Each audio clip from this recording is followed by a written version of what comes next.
Hello, and welcome to another episode of Todd Talk. When Todd talks, people listen. Hopefully, because today, we have one of my most anticipated death battle predictions because I'm going full fanboy, and I don't care. Because today, we are having the matchup between Captain Marvel, Carol Danvers, versus Captain Marvel, Shazam, Billy Batson. And it's going to be good. Now, for those who you don't remember, this was a highly requested death battle. It could have happened last season, but because of the movies, ironically, being a month apart from each other, and the Shazam one is coming out in a couple days, or tomorrow actually, at the time of this recording. And of course, the Captain Marvel movie just made $1 billion. It's the perfect time to do it because everyone's still talking about them. So let's get those millions going. Anyway, let's get. What the heck is that? Sorry, something on my window. Let's get started with Carol Danvers. Carol Danvers was born just a regular Earth girl. Joined the Air Force. Eventually made it to NASA. Made it to NASA Intelligence. Is that like? Doesn't that not like sound like an oxymoron? NASA Intelligence. I'm just saying. Anyway, so after there's just something on my window, and I just can't take my eyes off of it. Like, is that a spider? Is that like a cocoon? What is that crap? Anyway, so eventually, Earth became a battleground, obviously, between the Krees and the Skrulls, and one of the Krees' greatest warriors, Captain Marvel. Get it? Marvel. Anyway, one of the Krees' greatest warriors, Marvel, had to save Carol, who had been trapped in the Psych Magnetron. Sure, why not?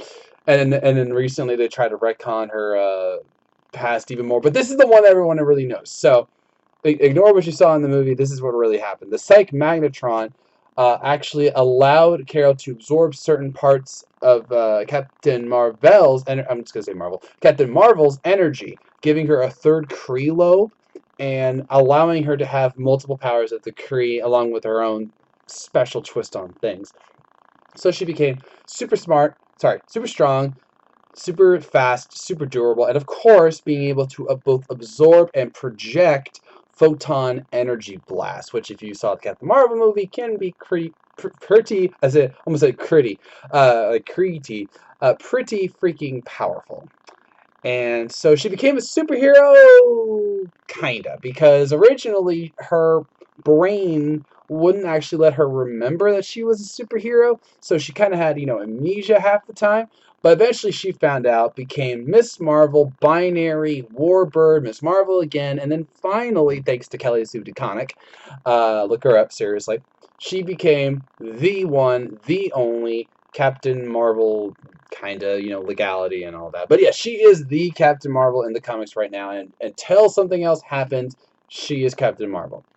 So as Captain Marvel, she has been, and her various other forms, Carol has been a tried and true member of the Avengers, multiple teams, including leading her own Avenger team, being on the Ultimates, not the Ultimate Universe, the Ultimate. So Carol was in the Ultimate Universe, but that's another thing entirely. She has led multiple teams. She actually had her own Carol Corps a couple times. She was at one time the hero of America after Civil War II. Because of the events that happened there, I'm not going to go into it. It's too complicated. And no one really likes Civil War II. Everyone likes the original, but Civil War II just felt like too much. Anyway, so she's had a lot of experience. She's also been with the Guardians of the Galaxy. She's fought with the Kree, against the Kree, fought numerous space battles, Earth battles, helped save the world countless times. She even restarted the sun once. So, as you can see, she is the leading lady of the Marvel Universe. Sorry, Black Widow, but Carol's got you beat for so many reasons. Anyway, which is ironic because, of course, Black Widow was just in a death battle, but whatever. Anyway, so let's talk Carol's powers. Carol's powers, of course, come from her Kree lobe, but it's insane the power she has. She is able to go toe to toe with the Hulk multiple times. She has fought the Vision. She's fought many of the Avengers. She's beaten Tony Stark in one of his most powerful armors. She literally knocked him right out of it. This was a Civil War II. when they were on different sides of the conflict. She's fought alternate universe versions of Tony Stark and won. Let's not get into that. She's been she's destroyed whole warships on her own. She has been able to I mentioned like restarting the sun. I'm pretty sure she did that via energy.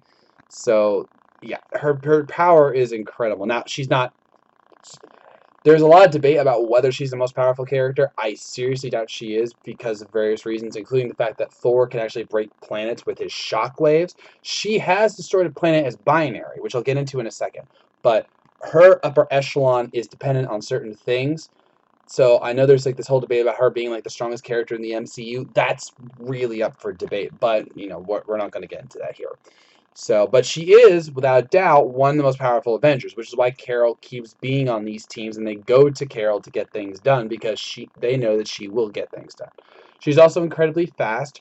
There's some debate about her top speed. If you recall the death battle with Android 18, which I'll be citing a lot today, they noted that their original calculations of how fast she was actually wrong, but she's still incredibly fast. Like they said, like her upper echelon's about 300,000 miles per hour, which is dang impressive. But and it's possible she's faster than that, but it depends on comic interpretation, obviously. Her durability, like I said, she's battled the Vision, who is one of the most powerful Avengers. She battled the Hulk, who is one of the most powerful Avengers. She's fought Thor and Tony Stark. She's taken blasts from Kree warships in the back and was fine-ish. She's taken a lot, and of course her training between the Air Force, the Avengers, and all the other groups she's been in, she's a very capable fighter. But of course her best ability is being able to absorb energy. She can absorb multiple types of energy. The one she likes to talk about the most is her energy blast from various characters and electricity. Like electricity is apparently her jam. She loves absorbing electricity. I'm sorry, there's just this thing in this window. I'm really curious of what it is. Anyway, the only exception, and this is about again comic interpretation, is magical energy. It's said that Carol can absorb magical energy, but not as much as she would like with other things. Like for example, she can absorb electricity like nothing else, which is a key thing if you see where I'm going with this. But in another panel, she was absorbing a magical blast, and she couldn't absorb all of it because of something going on in her body. So it's possible that magic doesn't work the same way as energy in the Marvel Universe, which is not a surprise if you think about it, but she has a limit. But when she does absorb enough pure energy, raw energy, whatever you want to call it, she goes binary, and she has enough power to, like I said, she destroys planets, she can destroy entire fleets of Kree ships, she has defeated leagues of enemies. It's really, really powerful, but it's not, it's kind of like a supersonic form. It doesn't last forever. She can actually burn out her energy, and she can't summon it on a whim. She has to absorb that energy to be binary, and that's going to be very important going forward. But no matter what, Captain Marvel is without a doubt one of the most important characters in the Marvel Universe. Her movie coming out and doing as well as it did was very important. It was very, very cool. I liked the movie. I really did. It was a good movie, not one of my favorites, but it was still very good. And you know, she's going to be around. Carol's going to be around for a long, long time because she's got the power to back it up. And now, fanboy time. Let's talk about a kid named Billy Batson. Billy Batson was just a regular kid, with one exception. He was an orphan. Now, unlike Bruce Wayne, Barry Allen, I'm trying to think of all the orphans now, a Spider-Man, all of them, he didn't lose his parents in a tragic accident, or sorry, a super tragedy that changed his life forever per se. They just straight up died. And because of this, Billy went from foster home to foster home, and it affected him. It affected him greatly. He kept getting disowned by these foster families, and depending on which continuity you believe, it's either because he refused to listen to them, or he refused to do certain things, or he got abused in some cases. Either way, he was the good kid he was a good kid who kept getting kicked out of homes. But eventually he got adopted by a family known as the Vasquez. This is New 52. Sorry, computers went off. Sorry.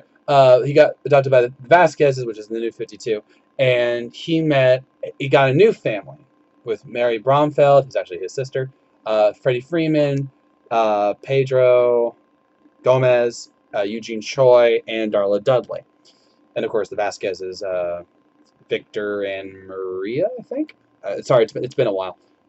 I did look at the family. They're not in death battle anyway, but so he got a new family, but it still wasn't enough per se. That wasn't the end of his story because Billy is one of the most pure-hearted people on Earth. Period. Probably in the multiverse, even both multiverses. And so one day, after defending his family from some bullies, those darn Briar boys, he went onto a subway, and that subway got taken to the Rock of Eternity, a magical place in the DC multiverse where a lot of interesting things happen, and it's a gateway to other things. But again, that's another topic for another time.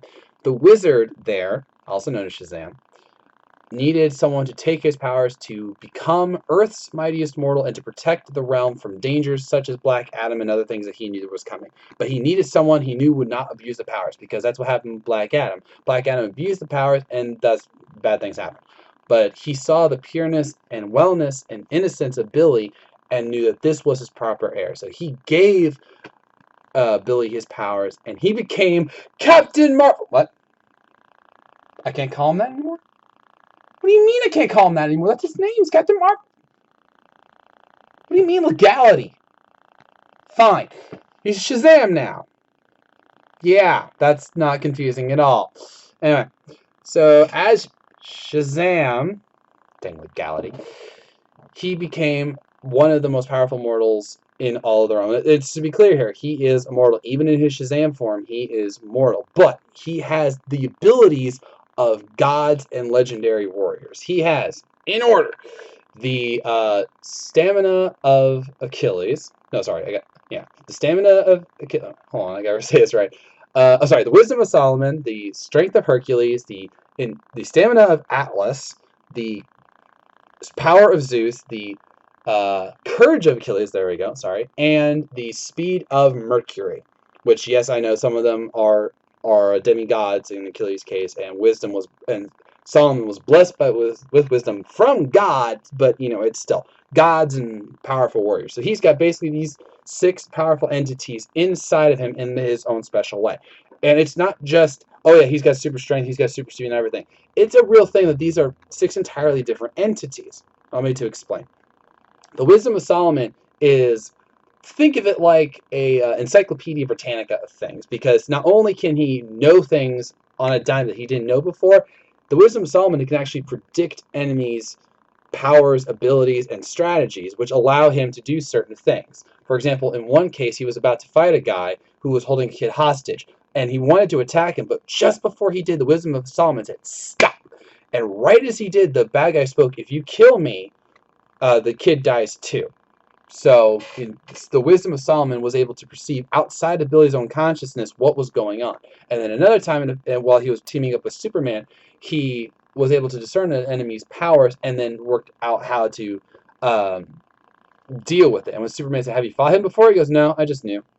So there you go. And then the strength of Hercules and the power of Zeus are technically different things. Obviously, the strength of Hercules is the muscular power, but the power of Zeus is his lightning ability, magical lightning ability, and he can enhance his strength even more because Zeus is the father of Hercules, and so there's a different power level there. So it's kind of like a double boost of power, if you will. It's honestly really cool. And then the other ones are pretty self-explanatory. Atlas was the one who held the Earth on his back, and so he has that stamina and endurance. And then Mercury is a god who is incredibly fast, and it's stated that he is faster than light. Which, if you watch the Death Battle preview, you would have seen that. And so, yeah, he's got super strength, super speed. He can fly, shoot lightning, and he has certain other magical abilities.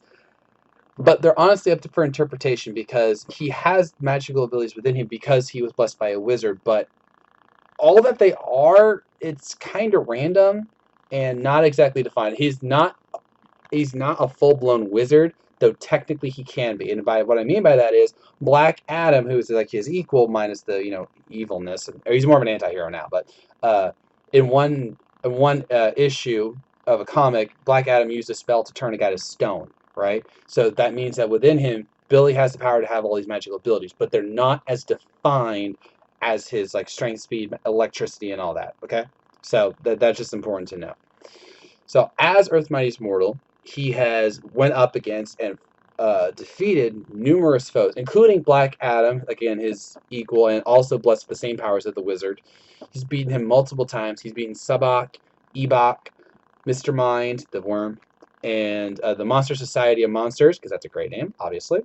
He has tackled the Justice League multiple times. He has fought Superman multiple times. He has fought Wonder Woman, Martian Manhunter, Green Lantern, Guy Gardner.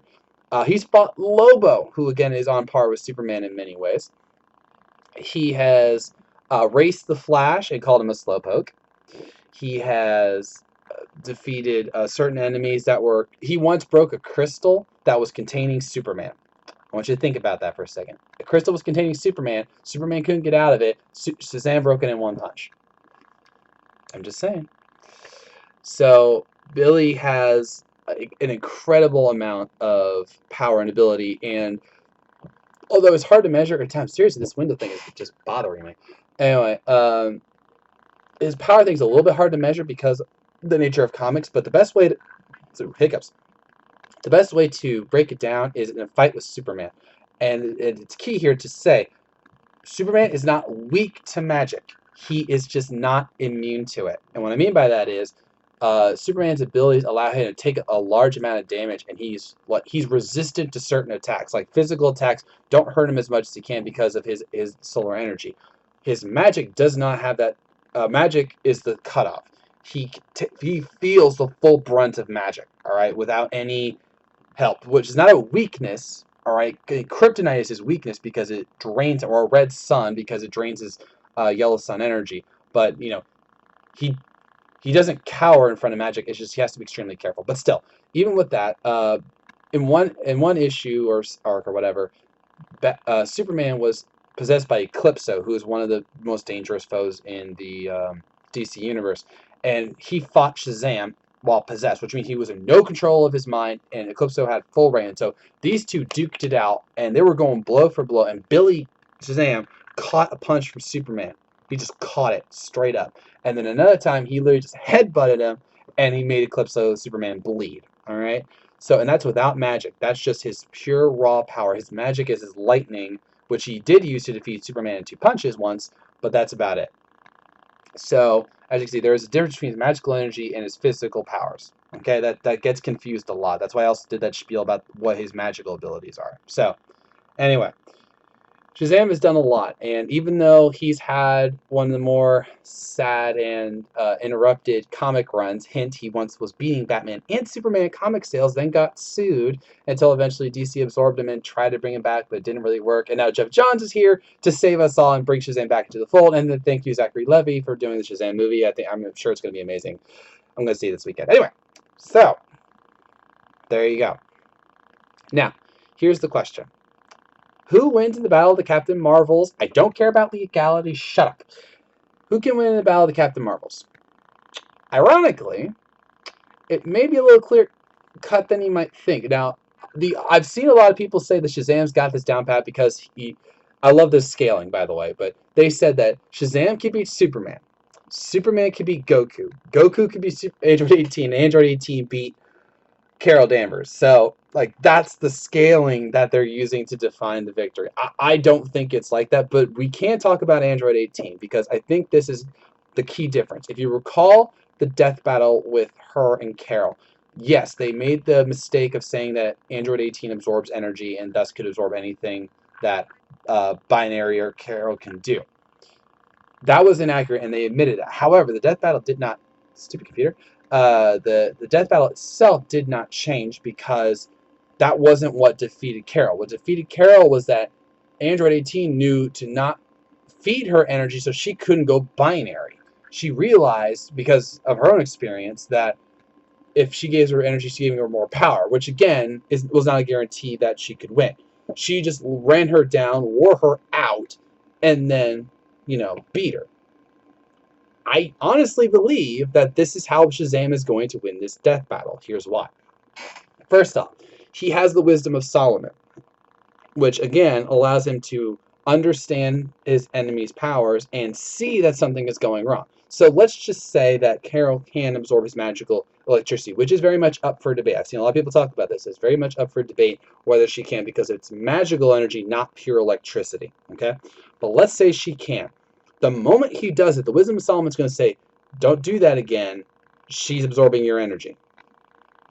So he won't use it anymore. Now he could use potentially other magics. Again, it's up for debate and interpretation. What he'll be able to use, but he'll not use his magical electricity anymore, which means he'll go. This will become a power fight, and who can last the longest? Again, Shazam has tackled Superman and the Justice League while they were under mind control. And in one time in the New 52, he just straight up didn't care and went against both Superman and Wonder Woman at the same time.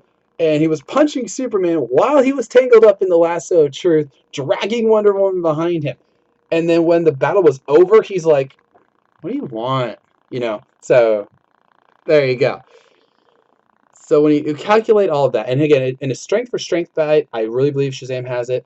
The durability, technically, I would say is maybe a little more even than you might think, but again, it's up to interpretation. He's taken hits from Lobo, Superman, Martian Manhunter, who are three of the strongest characters in the DC universe, and was fine. Like one time, he fought Lobo.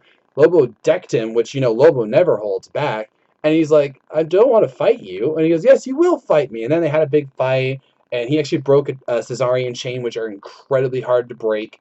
And, it went on and on and on. So, as you can see, Billy's got the stamina, he's got the durability, he's got the strength, and the speed is the biggest thing for me because Billy can fly at light speed. It's stated in the Death Battle preview and in comics lore. Carol can't match that. She's about half the speed of light, maybe, even in binary form. Barring barring an example from recent comic, she is not light speed capable. So all he would need to do is react fast enough, which he can do, to wear her out, and then all he has to do is just clock her, and he's done.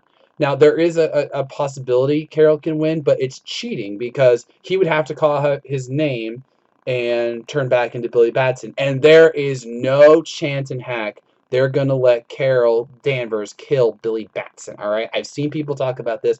It's the same reason why the My Little Pony fights either ended in a draw, them winning, or dying in a non-specific way with the Raven Soul Self Smash. You didn't see the pony get obliterated because they didn't want this to reach children's eyes and kill them that way. They have no problem killing adults. They have no problem killing teenagers to an extent. But this is different. They will not kill Billy Batson. They will kill Shazam. And I do not believe that they will that Carol has enough to kill Shazam. So my pick, as I said last week, fanboy pride, baby, Shazam. Undeniable. Okay, it's not undeniable. There's very much up for debate. But I think based on everything I've seen, what I've read, Shazam has this in the bag. So there you have it. And with that, I am ending this episode of Todd Talk. Who do you think will win in the Battle of the Captain Marvels, Carol or Billy, and why? And be honest with me, are you hoping that this is the last Marvel versus DC matchup of the season? Because honestly, there have been so many Marvel and DC characters this season, it's kind of crazy. So let me know in the comments below. I hope to see you next time, and I'll be breaking this down. I'm very excited for this fight, so I hope it's going to be good. So, thank you for watching. If you made it this far, I know you're listening. It's time for a death battle, and I will see you around.